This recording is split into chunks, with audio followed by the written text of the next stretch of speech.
Ladies and gentlemen, in this episode, you are going to hear opinions. And while the podcast is endorsed by Uriah Heep, the opinions of the host and various guests do not necessarily represent the opinions of the band or any of the members past or present. With that being said, let's celebrate the music of Uriah Heep.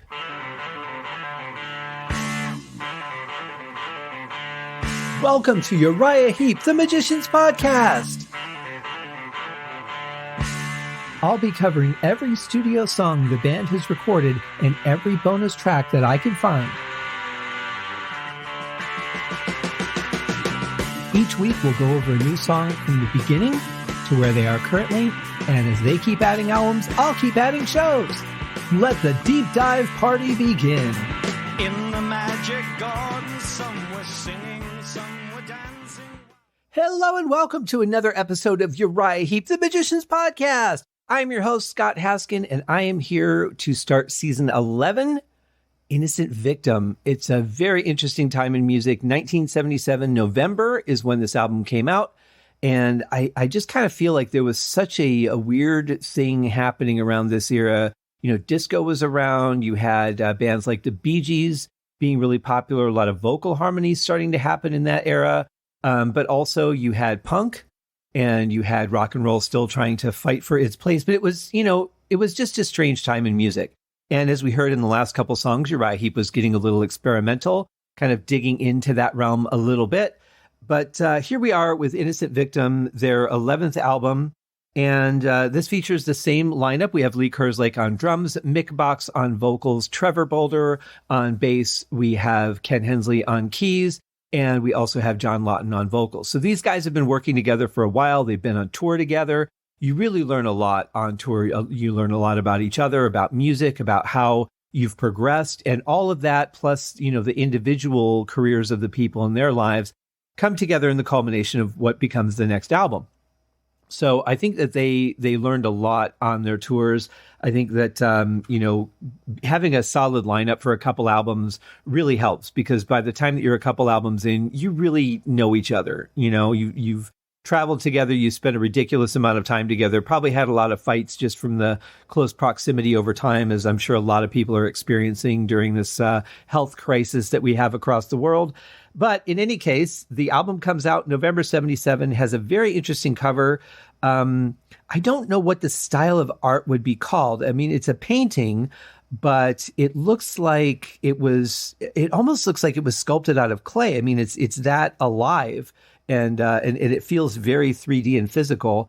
It's a snake, the head of a snake, and the upper part of what would be, I guess, if a snake had a throat. And the whole thing's kind of a throat, but if, the upper part just below the head as it's sort of standing up and we're getting the top portion of it, it must have recently consumed something, because it's got blood dripping off of the teeth. There's blood in the mouth, coming out of the mouth. The scales, I really like the scales. I kind of feel like on a real snake there would be more detail, but, an artist's interpretation is just that. And it's nicely shaded. I like the colors. I think it really stands out. You've got the green of the snake's body on the outside up top. You've got the red mouth in the middle. It has a nose.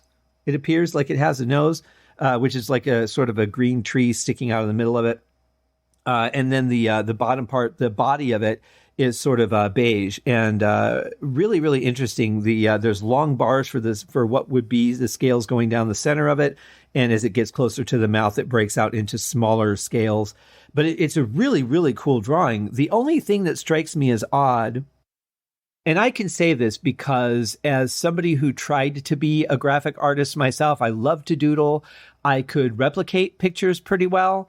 But as far as drawing my own stuff, I was one of those artists that just wasn't very symmetrical. If I was drawing a face, the two ears wouldn't really match. The two eyes wouldn't really match. Like, one would be really good and the other one would look like there was no muscle in it and it was just falling over.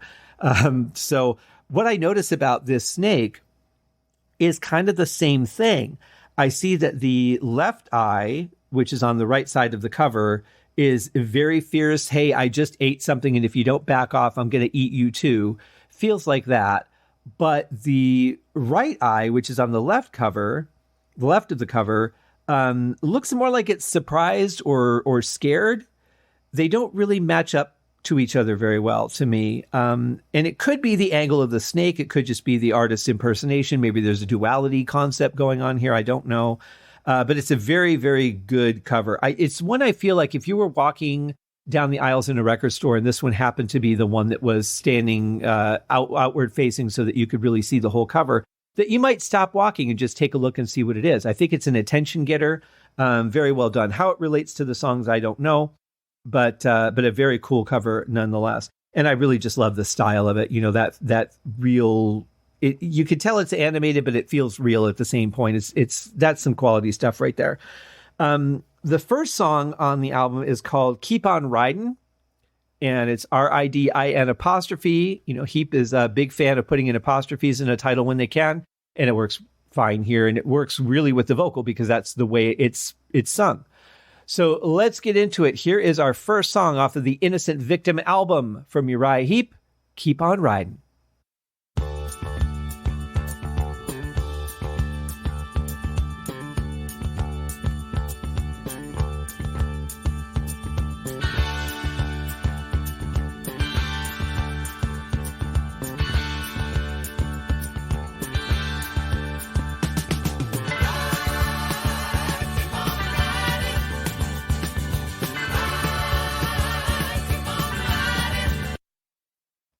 Well, I found it interesting that there's about a 3-second gap between the file starting and the actual music kicking in. That's pretty weird.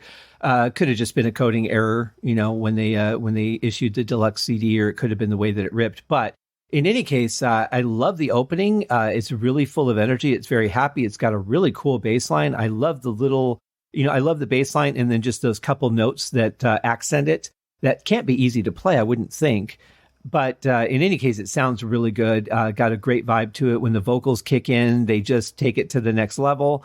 And it's very happy. I love the way the vocals sound on this. Just such a wonderful blend. Very well mixed, too, by the way. But it's kind of like, it kind of reminds me of Walking on Sunshine a little bit. You know, it's just really happy. And, hey, I'm here and we're going to do something fun. Great way to kick off an album. By tomorrow morning at the early dawn, I gotta hit the road.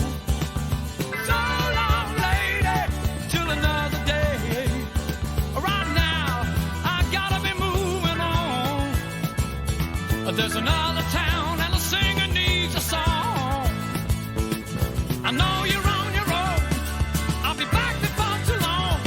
I gotta do what I gotta do, yeah. But you know how my heart loves to run. I'm really digging this. You know, it's exactly what you would expect from a Uriah Heep song. You've got a great guitar rhythm. You've got a really strong and passionate vocal. You've got a great drum beat. Bass is meandering a little bit, but it's also playing some cool technical stuff. There was a nice fill in there. Really, really cool. Yeah, I think this is a good album opener for sure.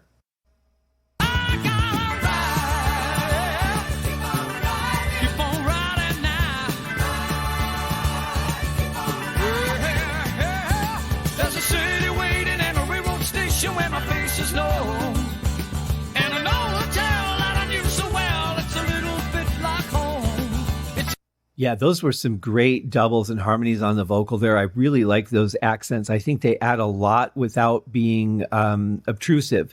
You know, they're not coming in and trying to override the vocal. They're really enhancing it the way it sounds. And a lot of that's performance, but a lot of that is also the audio engineer, because you have to mix those at the right volumes or record them at the right volumes so that you can get a good balance between the two. I think it's done very nicely here. It adds a really nice flavor to it, I think.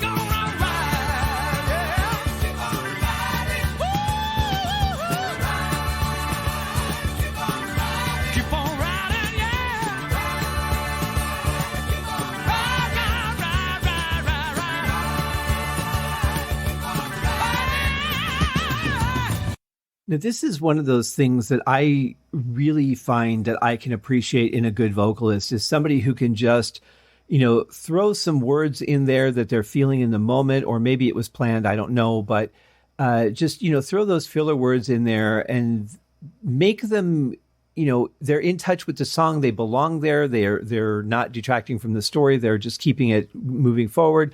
But just that spontaneity, I have that as a drummer, but as a vocalist, God, I just don't. So I can really, really respect when a singer is good at, ad-libbing a little bit and just putting that passion in there when they might not have even expected that those words were about to come out of their mouth, but you still feel it. You feel their passion. And that is just a sign of a great singer.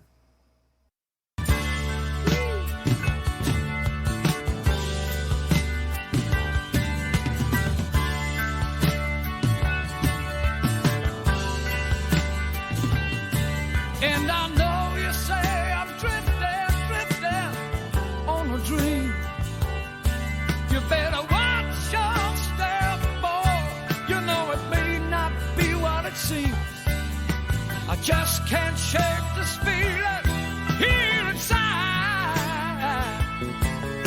This heart of mine keeps telling me to ride, ride, ride, ride. That was a nice change. I didn't expect that. I actually thought we were going to get maybe a guitar solo going into that part.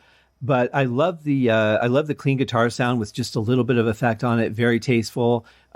Gives a nice new flavor to the song. You keep the rhythm the same or within context of the previous rhythm. It's slowed down, but you felt it was part of the same song. And the guitars come in, they're completely different, but it all just works. It all blends very nicely. And I love that sound with just, like I said, just a tasting of effect on there. So it's not overbearing in the song. But again, here's another example of how great Lawton is as a singer and how he just really helps keep the excitement in a song just from the lyrical perspective. And then you got such great music backing it up. Love what the bass and drums are doing. I love the organ sound. I'm glad that they didn't put the distortion on it. Just blends in really nicely as just some thickener and doesn't really have to stand out in this song. It just needs to, add a little more atmosphere, which it does very nicely.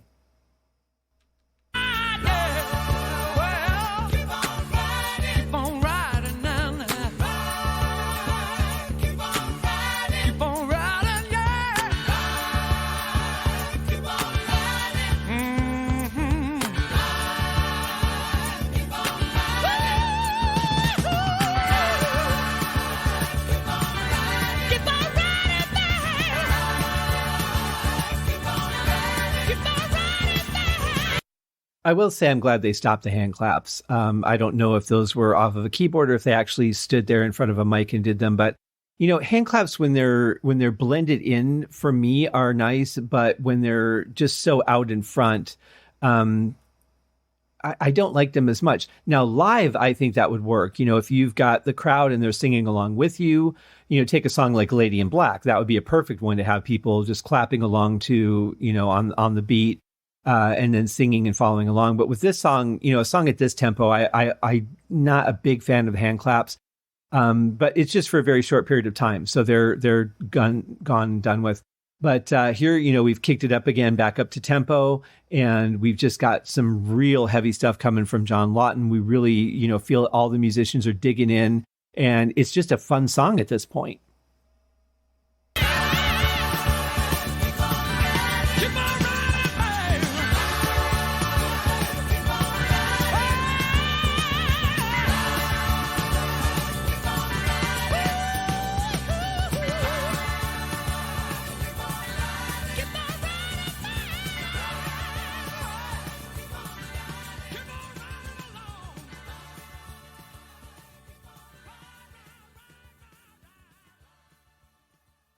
And that party continues well after the sun has gone down, long into the night and maybe even the next morning. It's just a fun song. There's a lot of just joy and excitement in it. A lot of just, a lot of warmth. And I would definitely listen to this again. It's really nice too. I like the vibrato that they had in that last part where when they say ride at the end of the word ride, they're throwing a little bit of vibrato in there and nowhere else. So that kind of stands out to me. And I like that. I like that stylistic choice. But I would say great song, pretty straightforward, a couple of nice changes and surprises, good warm tones, interesting bass line. Everything just kind of fires for me on this song. So I would say, check out the full song. It's worth your time. I think you'll enjoy it if you enjoyed this cut up version of it with my words in between. It's pretty much the premise of the show, isn't it? So thank you guys for joining me for another show. We will be back tomorrow for the Friday show with another song from Innocent Victim as we are rolling into season 11. Cheers. Thank you for joining me on this episode of Uriah Heep, the Magician's Podcast. If you have enjoyed this show, please consider going over to Apple Podcasts or your favorite podcast outlet, leaving a rating or a review. Be sure to subscribe to make sure that you are notified when new episodes are available. Please be sure to share this podcast with your fellow Uriah Heep enthusiasts and anyone who you think would like Uriah Heep, which should be everyone. And if you are so inclined, please feel free to contribute to the Patreon account. And if you are not a Patreon subscriber, you can also pay through the PayPal link on the website listed in the show links below. I would also like to thank Uriah Heep for their very generous support of the show. And thank you guys for listening. We'll see you in the next episode. Happy days!